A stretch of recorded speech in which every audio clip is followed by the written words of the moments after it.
হওয়া দরকার। এই নিরসনের রাজ্য সরকারকে নিতে হবে, রাজ্যের দপ্তরকে নিতে হবে।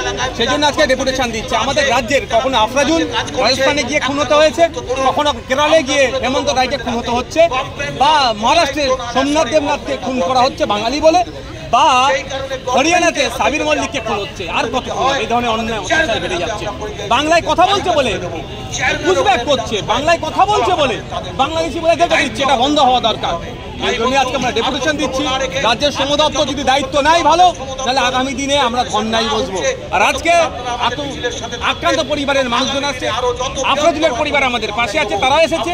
আফরাজুলের পরিবার এখনো বিচার পায়নি, তার জন্য আমরা লড়াই আছি। সোমনাথ দেবনাথ পরিবারের যাতে বিচার পাই, তার লড়াই আমরা আছি। পরিযায়ী বোর্ডের চেয়ারম্যান শামিনুল ইসলাম কিন্তু বলছেন যে আমরা সমস্ত রকমের সহযোগিতা। দেখুন, ওসব গল্প শুনিয়ে লাভ হবে না। আমরা চাইছি প্রতিটা রাজ্যে একটা করে নোডাল অফিসার দেওয়া হোক এবং টোল ফ্রি নাম্বার করা হোক। কোনো পরিযায়ী শ্রমিক কোনো রাজ্যে যদি আক্রান্ত হয় বা সমস্যার সম্মুখীন হয়, টোল ফ্রি 24/7 থাকবে, সঙ্গে সঙ্গে ফোন করবে, যাদের সুবিধা হয় তার ব্যবস্থা করার জন্য আজকে আমাদের ডেপুটেশন।